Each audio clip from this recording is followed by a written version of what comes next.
Welcome back to the online sessions on fuzzy logic. Now, we were discussing in the last session on the operations of the crisp operations on crisp and fuzzy relations. So we discussed about two operations in the last session, that is union and intersection. Then next now we have complement and containment operations. So we'll try to discuss about these two intersection. We discuss about complement and containment operations. And a union means what? You're going to perform the union of two sets. When you perform union of two sets, then definitely the resultant relation called as T is also going to be is also going to belong to the X cross Y. Okay, so this is the relationship which we have simply understood in the last session. Then similarly for this is what their relations for the crisp sets. Now similar kind of operation I can do on the fuzzy sets. When I do it on fuzzy sets, it becomes simply union of fuzzy relations. So union of fuzzy relation means what? Whenever fuzzy thing comes into picture, then what happens is the membership function is normally going to come into picture. So the member, you have to normally represent this fuzzy set relations with respect to the membership function along with the ordered pair. So this is what the very important concept here.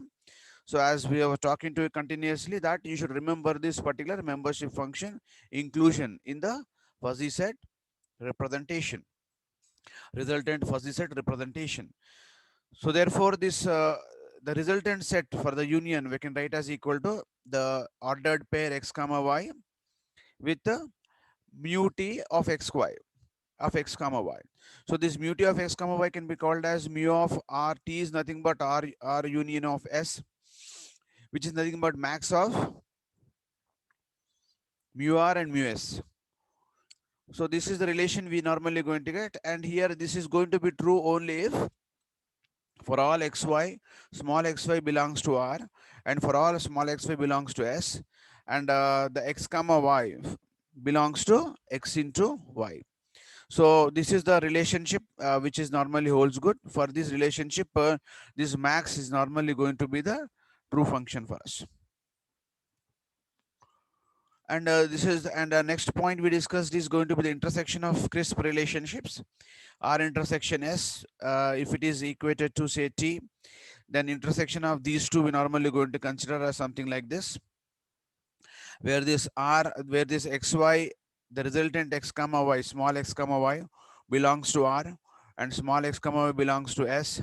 Then for the resultant uh, resultant relation matrix T is normally going to have this particular condition. Okay, so this is what we have concluded in the last class.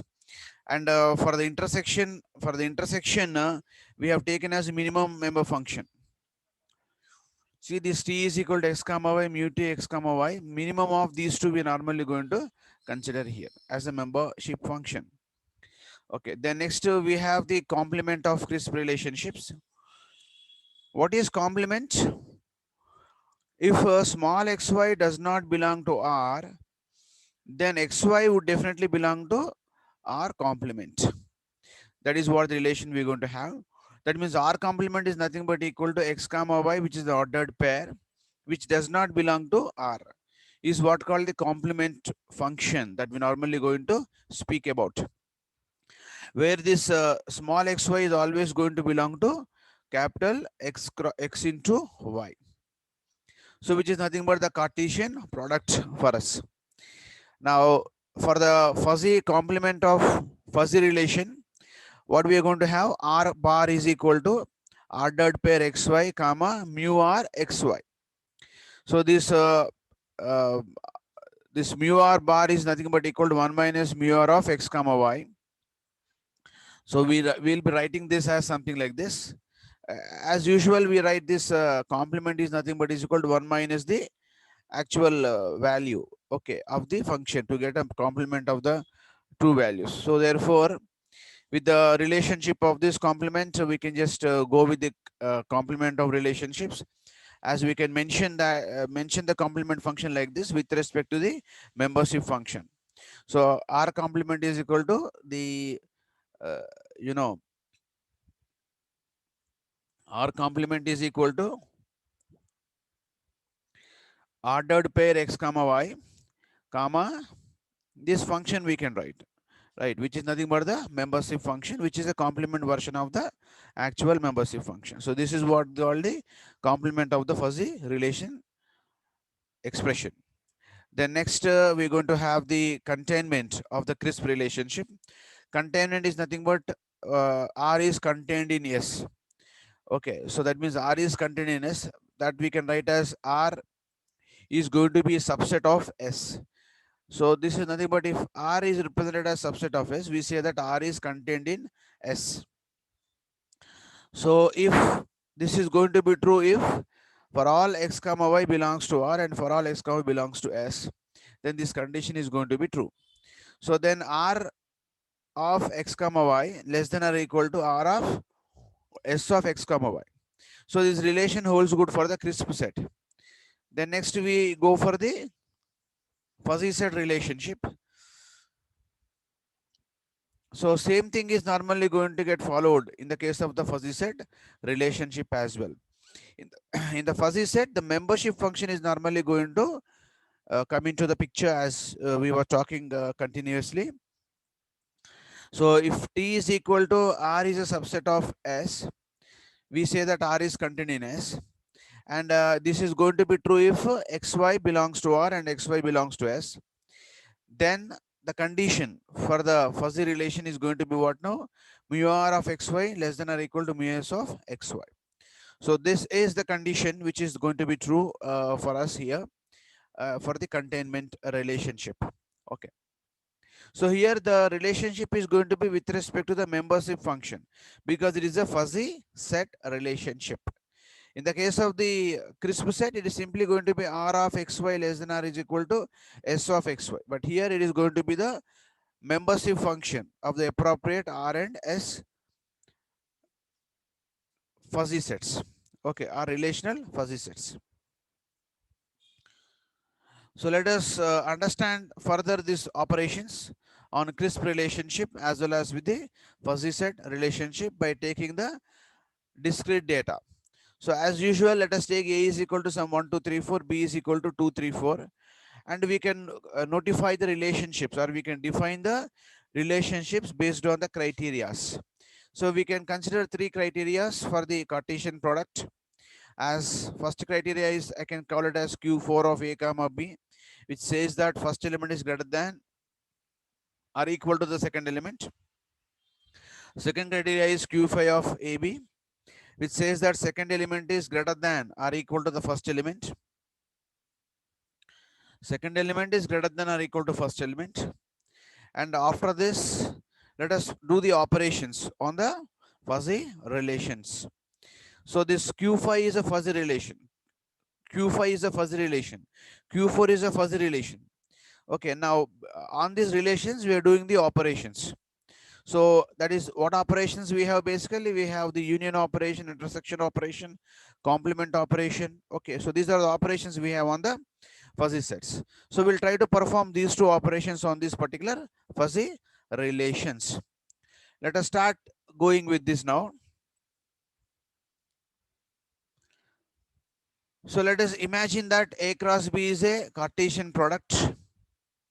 And let us assume that A and B are the crisp sets, which is going to have the universe of discourse as x is equal to capital X is equal to 1, 2, 3, 4 and capital Y is equal to 2, 3, 4. And the product we can define as A cross B is equal to ordered pair. This is what important you should spell about. Ordered pair X comma Y belong for all X belongs to X and Y belongs to Y. So this ordered pair we can write as what now? We can write it completely. That means how many elements I have here? I'm going to have 4. This is 3. 4 into 3. Around 12 elements we normally going to get. Say something like 1, 2, 3, 4, 5, 6, 7, 8, 9, 10, 11, 12. So we're going to get 12 elements here, which is the resultant of the product of these two elements considered as ordered pair. So ordered pair means what? 1 comma 2, 1 comma 3, 1 comma 4 in sequence. Then 2 comma 2, 2 comma 3, 2 comma 4. Similarly, for all the rest of the elements, we can write it for A cross B. Then next, let us come to the next operations on crisp relationships now. So what is the criteria we have? The relation matrix Q4 of A comma B such that the first element is greater than or equal to the second element. So greater than or equal to, that means simply figure out the elements which are greater than or equal. Figure out the relations which has got a criteria that the first element is greater than or equal to second element. First element is equal, first element is greater, first element is equal, first element is greater, first element is greater, first element is equal. So we simply pick up all these elements from this particular Cartesian product. And after this, we write the relational matrix for this. For A and B, we can write as the QA of A comma B. So 2 comma 2, there is a relationship. 3 comma 2, there is a relationship. And 3 comma 2, there is a relationship. 3 comma 3, 3 comma 3, there is a relationship. 4 comma 2, there is a relationship. 4 comma 3, there is a relation. 4 comma 4, there is a relation. All rest, there is no relation. Therefore, we simply substitute by zeros. So this is called a relational matrix for the basic fuzzy relations. Okay, based on the criteria as mentioned. Next, let us try to do the operations on this relations. Now, what operations we can do now? Say I can do the something like complement operation. So a complement operation. Complement means what? I have just now I have got a Q4 of A comma B as something like this. What is complement of this? Complement means what? Zeros becomes ones, ones becomes zeros. Simply replace zeros with ones and ones with zeros, and we will be simply getting this particular matrix. If you see carefully, see this top row, first row has all zeros in the relationship. The complement of this is simply all ones here. And here if you see 1 0 0, this becomes 0 1 1. And the third row you're going to have 1 1 0 0 0 1. And the fourth row you're going to have all ones here, all zeros you're going to get. Therefore we simply going to say that this particular relational matrix is the complement of this particular relational matrix. Therefore we represent this QA bar because it is nothing but complement of QA relational matrix.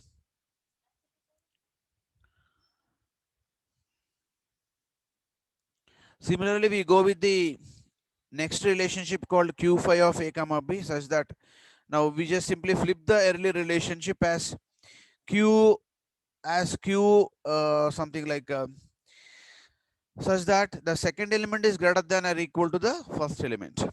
So second element, that is 2 is greater, 3 is greater than first element, 4 is greater than first element. Second element is equal to first element. Second element is greater than the first element. So like this, we can just simply pick up all these various functions. Thereby, we can simply form the relational matrix. We'll write A matrix on the column side, and we write B matrix on the row side. So therefore, we write 2, 3, 4, and 1, 2, 3, 4. So just now we figure out all these things as 1 for 1, 2, A1 and A1, B2, we have a relation. A1, B2, we have a relation. So like that, we simply fill up all this particular matrix. So with this, after you fill up all this matrix, we are going to get a relation matrix as a Q5 is equal to A comma B. Then later on, we go for finding out the complement of this function. So complement of this is nothing but ones becomes zeros, zeros becomes ones. So here, see, if you see carefully, first two rows of this, all ones I have, I'll be getting all zeros. Second, third row, I'm going to have what now? 0, 1, 1. It is going to be 1, 0, 0. Fourth row, I'm going to have 0, 0, 1. It's going to have 1, 1, 0. So therefore, this is Q5 bar of AB is nothing but complement of this particular relational matrix. So that is a complement function that we can normally going to figure out or think of. Okay. Then last operation, which we can say as something like now the functionality. What is the functionality that we can have here? Union of these two, QA of AB, Q5 of AB can be represented by relational matrix, something like this we have. Then union. Union means what? You have to simply add up these two. When you add up these two, what happens now? So it is A Q4 and Q5 we have got. When you add up these two, you get simply all ones in the relational matrix. That means you get all the ordered pairs which are there in Q4 of AB and Q5 of AB. That is the meaning of this particular union of the two sets. So here there is no relational, there is no something like, relational membership function. So it is going to be once again on the crisp set relations. Now next relation we can think of is going to be what now? Intersection. QA of AB, intersection of Q5 of AB. Intersection means what? Common elements. Whichever are going to be common among these two, only the common elements will be coming as the resultant matrix of the intersection. So these red colored indicated things are going to be common. So therefore this common matrix I normally going to get. This is the elements which we're going to have. So these elements, what we can write as the A intersection, that is Q4 of AB intersection Q5 of AB, can write as equal to simply 2 comma 2, 3 comma 3, 4 comma 4 is the matrix which is the intersection of QA of AB, Q4 of AB, Q5 of AB. The resultant of this is going to be intersection of these two as the matrix which we will be getting over here. Okay, that means what is the ease of operation we are observing here? If you could able to write the matrix form, then representation of the operation is going to become very, very easy for us. From this representation, you can easily get the ordered pairs. Ordered pairs operation on the relations of the crisp sets. That is what the basic advantage that we normally going to have. Okay. So all these are the operations on the crisp relations. All these are the operations of the crisp relations that what we discussed just now. Now, what is important is that if you see these crisp relations, it is not representing with respect to the membership functions. There is no membership function followed by 1 comma 2 if you see carefully. Just 1 comma 2 comma 1 comma 3 1 comma 4, say for example, there is no membership function followed by this. Therefore it is not a fuzzy operations. It is not a fuzzy operations on the relations. It is going to be the crisp. That means it is going to be operations on the crisp relation. It is not going to be operations on the fuzzy relations. In the next session, what we do is we try to discuss about the operations, same operations on the fuzzy relations. Same operations on the fuzzy relations. So thereby we normally going to have what? We simply have to represent them with respect to the membership functions. Okay. Such as something like this I represent here just now.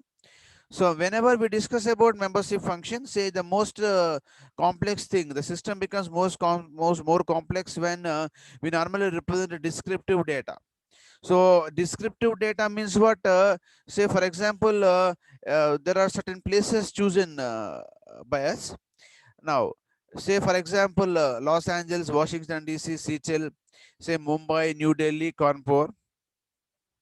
Among these cities, which city is going to be more probable city, more suitable city for us to live? We cannot say 0 or 1. We cannot say not possible. We cannot say yes possible. So we'll be having a percentage or a probabilistic value or a percentage value on which we can say that this is the possibility of leaving this place. This is the amount of possibility of not living onto this place. Those kind of things. That means this descriptive data is not enough to represent the relationship. So in that cases, we go with the fuzzy relationships. That means in fuzzy relationships, we add extra information to the existing crisp relation. That is what called fuzzy relations. We normally going to speak about fuzzy sets. We normally going to speak about. So this we discuss in the next session. Okay. So thank you very much for the today's session. In the next session, we discuss on the operations on the fuzzy set by considering the descriptive fuzzy sets. Thank you so much for the today's session.